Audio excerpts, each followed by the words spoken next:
উভয় পক্ষই আমরা দেখতে পাচ্ছি যে একেবারে যেই পরিমাণ যুদ্ধ হচ্ছে, যে শুরুর দিকে যেরকম হয়েছিল এতটা প্রকট আকার ধারণ করেনি, কিন্তু এখন যেভাবে একদম মার মার কাট কাট অবস্থা এবং গুরুত্বপূর্ণ স্থাপনায় যেরকম ইরানও আহ জর্ডান বলি, কুয়েত বলি বা বাহরাইন বলি, মানে আহ, যুক্তরাষ্ট্রের ঘাঁটিগুলো দেখে দেখে মানে গুরুত্বপূর্ণ জায়গাগুলোতে আক্রমণ করছে। তো সেখানে আমরা আবার ক্ষেপণাস্ত্র ধ্বংস করছি, ড্রোন হামলা করছে, বা বিভিন্ন মানে ঠিক ইরানের উপরেও সেই হামলাগুলো হচ্ছে। আবার ইরানও যে রক্ষা পাচ্ছে তা না। তো সেইখানে হ্যাঁ, সেখানে আপনার কাছে শুনতে চাই যে আপনি বলেন শেষ পর্যন্ত আসলে এটা চরম মুহূর্তে কিভাবে যাবে, মানে এভাবে পাল্টাপাল্টি আক্রমণ চলতেই থাকবে নাকি এখানে কোনো সমাধান আসবে বলে আপনি মনে করেন? চমৎকার প্রশ্ন করেছেন হাসিন আপা। প্রথমেই আপা হুম। আপনাকে, আমার সহ আলোচক দুই বন্ধুকে এবং দর্শকদের সবাইকে, দূর দূরান্ত থেকে যারা দেখছেন সবাইকে আমার সশ্রদ্ধ সালাম, সালাম আলাইকুম। আপা, আপনি বলছেন যে যুদ্ধের তীব্রতা বৃদ্ধি পেয়েছে। তো এটা হুম। গত এক সপ্তাহ ধরে যখনই ডোনাল্ড ট্রাম্প শান্তি চুক্তি সাইন করে তারপরে উনি যুদ্ধে নামে। এটা ওনার কি ধরনের নীতি, এটা এখন আমরা সবাই বুঝে গিয়েছি। উনি একটা শান্তিপূর্ণ কোনো সমাধানের দিকে যাবেন না।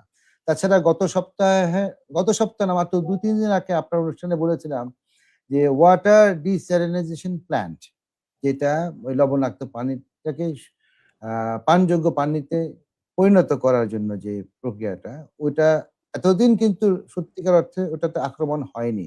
কিন্তু এবার হবে। এবং বর্তমানে হুম। নিউজে দেখতে পাচ্ছেন কুয়েতে ওটার উপরে আক্রমণ করেছে। এখন যে জিনিসটা অলরেডি হচ্ছে আপা, করেছে। হুম। জি, ওয়াটার ডিস্যালিনেশন প্ল্যান্টটা হচ্ছে আসলে কুয়েত রাষ্ট্র হিসেবে অনেক ছোট, এবং ওদের কি ক্যাপাসিটি নিয়ে এই প্ল্যানটা করেছে সেটা আমি জানি না ঠিক। তো একটা ওয়াটার হুম। ডিস্যালিনেশন প্ল্যান্ট যদি ধ্বংস করতে সক্ষম হয় ইরান যে কোনো ভাবে, তাহলে 50,000 থেকে 2 লক্ষ লোক পানিবিহীন অবস্থায় থাকবে। এবং মরুভূমির বুকে যদি এই অবস্থা হয় তাহলে কিন্তু এটা একটা ভয়াবহ প্রেক্ষাপট, এটাতে কোনো প্রকার সন্দেহ নেই। আর দ্বিতীয় কথা হচ্ছে, এখন আমরা অনেক কিছুতে দেখতে পাই ইউটিউব এবং ফেসবুকে যে বিভিন্ন জায়গায় বিভিন্ন প্রকার আক্রমণ, পাল্টা আক্রমণ করছে। যেমন আমরা জেনেছি যে একটা পাঠান ভাই এটা আপনাকে পরে বলবে, আম হুম। যে ২টা জাহাজ আক্রমণ, ২টা ট্যাংকার উপরে হামলা হয়েছে। এই ট্যাংকার হুম। আক্রমণটা যদিও ইরান দাবি করছে তারা আক্রমণ করেছে, কিন্তু মার্কিন যুক্তরাষ্ট্রের সংবাদ মাধ্যম এটাকে অস্বীকার করছে। তো যুদ্ধের অন্যতম নীতি হচ্ছে আপা বর্তমানে ডিসেপশন, মানে হুম। সত্যটাকে গোপন করা এবং অসত্যটাকে বাড়িয়ে বলা, যেটা হিটলারের গোয়েবেলস এর নীতি ছিল। বারবার একটা মিথ্যাকে বলতে থাকো, একসময় মনে হবে এটাই সত্য। এই পর্যায়ে আমরা চলে হুম। এসেছি, হুম। কারণ আমরা ফিজিক্যালি কেউ কিন্তু ওখানে নেই। আরেকটা কথা আমি আপনাকে বলি আপা, এটা হচ্ছে গিয়ে আমাদের যে এই যুদ্ধের ফলে মার্কিন যুক্তরাষ্ট্রের কি ক্ষতি আপনি আমাকে বলেন। মার্কিন যুক্তরাষ্ট্রে কি সৌদি আরবের তেলে চলে, কুয়েতের তেলে চলে, কাতারের তেলে চলে? তাদের তেলের হুম। উপরে তাদের হুম। ডিপেন্ডেন্সি হচ্ছে কানাডাতে।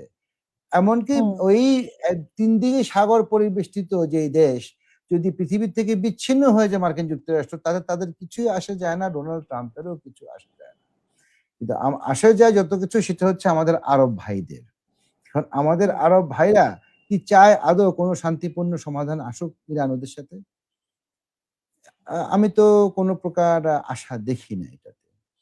সময় বলে দিবে যে কোন দিকে কি জিনিস অগ্রসর হবে।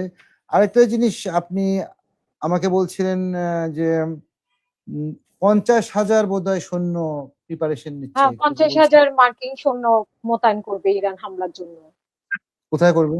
ইরান নামবে ইরান কোথায়? হামলার জন্য 50,000। নামবে কোথায় আমাকে সেটাই তো বলেন? আমরা তো এটা তো আমরা আগেও আলোচনা করেছিলাম, প্রথম যখন যুদ্ধ শুরু হয়েছে, যে তারা নামাবে কোথায়। তারা ওদের 30,000, 35,000, 20,000 এরকম অনেক সংখ্যা বলেছিল।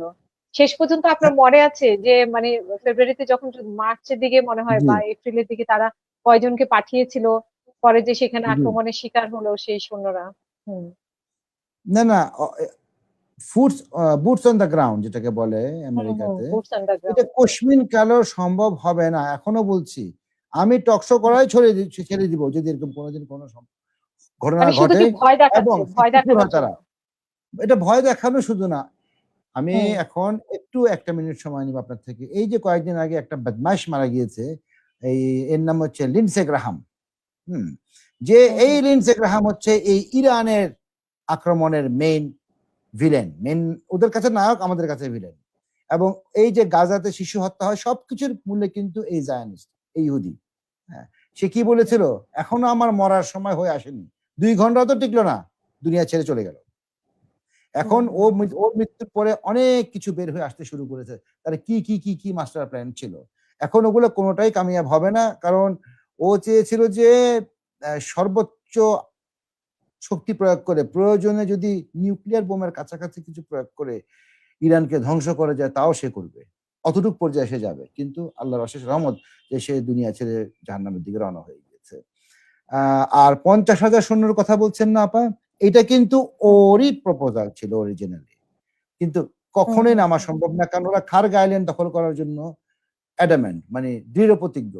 হবে না। কখনো ওরা মাটিতে নামতে পারবে না। আর এখন এই লিন্ডসে গ্রাহামের কথা পরিপ্রেক্ষিতে আমি বলি আপা, আপনি যদি এখন YouTube এ যান, দর্শকদের কাছে বিনীত অনুরোধ, আপনারাও দেখবেন YouTube এ যে লিন্ডসে গ্রাহামের বক্তব্যের ফলে মৃত্যুর পরে সৈন্যদের বাবা-মা, ভাই-বোনদের রিঅ্যাকশনটা কি? প্রতিক্রিয়া কি? তারা সবাই বলছে, "মরতে হলে তোমার ছেলে যেয়ে মরুক। তোমার ওর তো ছেলেও নাই। ও তো আবার একটা বিকৃত রুচির লোক। লিন্ডসে গ্রাহাম ছিল, বিয়ে-শাদী করেনি।" ওটা মুখে নাই বা আনলাম হুম, এখানে হুম, আমি। এখন হুম, হুম, ও হুম, ওর যারা আছে, ফলোয়ার আছে, "তোমাদের ছেলেরা যাক। আমার ছেলে কেন মরবে? হুম, আমার হুম, মেয়ে কেন মরবে?" কেউ যাবে না। কারণ ওরা জানে, আমেরিকানরা জানে যে ওদের সন্তানরা ওই ভিনদেশের মাটিতে পা দিলে আর ফিরে আসবে না জীবিত। সবাইকে বডি ব্যাগে আসতে হবে। বডি ব্যাগে আসলে তো ভাগ্যবান। আসতে পারে কিনা, খুঁজেও পায় কিনা ডেড বডি, সেটা হচ্ছে একটা বড় প্রশ্ন। ধন্যবাদ আপা। হুম, হুম। ইরান হামলা জোরদার করার জন্য ইসরায়েল যাচ্ছে কয়েক ডজন রিফুয়েলিং বিমান, বিমান। মানে এটা কেসি 135, হ্যাঁ হ্যাঁ। কেসে। হুম, হুম, হুম। তো তো এটা তো একটা এ- এ- জর্ডানে হারিয়েছে। আরো কি পাঠাবে? আমেরিকার কাছে তো হ্যাঁ প্রচুর আছে। আরো পাঠাবে। একাধিক একাধিক উচ্চপদস্থ কর্মকর্তা এই সামরিক পরিকল্পনার বিষয়টি নিশ্চিত করেছে। আজকেরই উম, নিউজ এ- এটা। না, মধ্যপ্রাচ্যে পাঠাবে, পূর্ণাঙ্গ যুদ্ধের পাঠাবে, পাঠাবে। আশঙ্কা আরো আপা বাড়বে। এটা পাঠাবে। এটা বলে এটা লাভ কি নেই। মধ্যপ্রাচ্যে পাঠাবে কিনা? আমি যদি একটু পাঠান ভাই যদি একটু কনফার্ম করেন হ্যাঁ, আমি যে এতটুকু বলে পাঠানটাকে সুইচ ওভার করে দিচ্ছি, হুম। এরা পাঠাবে। ও এটা কারণ অবশ্যই ওদের কোনো উপায় বলতেছে নেই। যে ইসরায়েলের দিকে যাচ্ছে, ইসরায়েলের দিকে যাচ্ছে। একই তো তো কথা। ইসরায়েলের ইসরায়েল নামবে কি মিডল কোথায়? ইস্টের বাইরে? ইসরায়েলের ইসরায়েল নামবে কোথায়? না, ইসরায়েল নামতে তো সমস্যা নাই। হাইফাই তো নামতে পারে। তেল আভিভও নামতে Ben-Gurion, পারে। আচ্ছা, Ben-Gurion Airport. বেন গরিয়ন এয়ারপোর্ট আছে। আচ্ছা, ওটা আচ্ছা। তো আছে। ওভার টু ইউ পাঠান ভাই। Thank you. হুম। জি, আবার ইরানও তাদের সূরা বাকারার ১৫৪ নম্বর আয়াত দিয়ে মানে ইরানের হামলার হুঁশিয়ারি দিয়েছে।